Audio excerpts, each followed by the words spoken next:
it varies from individual to individual so much. If I don't eat protein with a meal personally, I start to get hungry, but if I don't eat carbs, I get a headache. So I have to eat a certain amount of carbs in my diet. Some people can go on an Atkins diet, pure protein, and be fine, and that's just not comfortable for me. I find I fill up very quickly with a little bit of fats. Other people, eat fats, they're not full, and they take in a lot more calories because of that. Research seems to show that a high-protein diet is very effective for weight loss.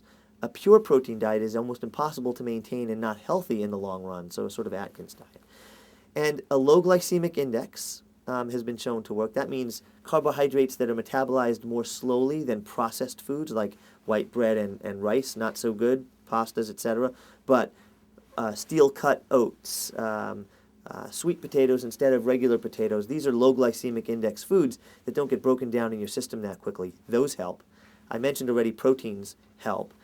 The right fats in the right amounts is important because you need fats in your diet. So olive oil, omega-3s, nut oils, and things like that have been shown to be somewhat helpful. And then you have to mix that up in proper proportions. And that, again, is going to vary from individual to individual. But I think a diet that includes a significant proportion of calories from protein, low glycemic index carbohydrates, and proper fats is the right one to do. Then the question is, for weight loss, what's a good diet? And I think that cutting back calories is critical. That it's really the only way to have significant weight loss. Everybody's metabolic rate's a little different, but most people don't live on much less than 2,000 calories a day for normal, and therefore you have to cut back by 500 or 800 calories a day in order to get a good weight loss. A pound of fat, a pound of anything in your body, is 3,500 calories. So roughly a pound of fat, 3,500 calories. 500 calories a day for 7 days should be a pound. So if you cut back 500 calories a day, and it's simple, one less Snapple, one less bag of chips, add the two together, that's about 500 calories. If you do that every day for a week, you should lose a pound. Now, you can't keep doing that forever because your body's metabolism is going to slow down and you're not going to continue to lose a pound a day. Sorry, a week.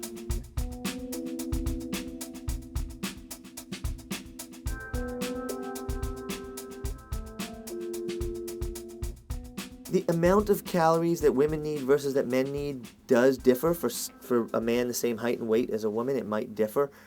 Probably not dramatically as you would think. It has something to do with muscle mass. Men tend to have a little bit more muscle mass, but again, it's individual. So a woman with the same height and weight and the same muscle mass as a man, probably not dramatically different.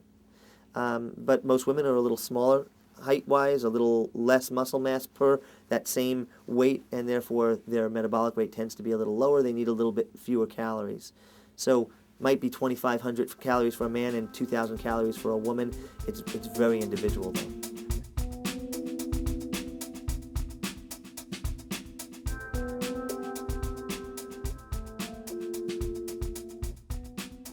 Yeah, it's a whole other area, really adolescence, and it's not my specialty, but adolescence, really it's the same equation. I think the important thing about adolescents and kids is they're at a time when they're still developing their behaviors. It's much easier to change behaviors so that you can encourage more activity, get that involved in their life. You can encourage the healthy eating habits, volume control.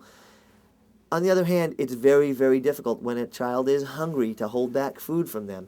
So giving them the right foods is really important.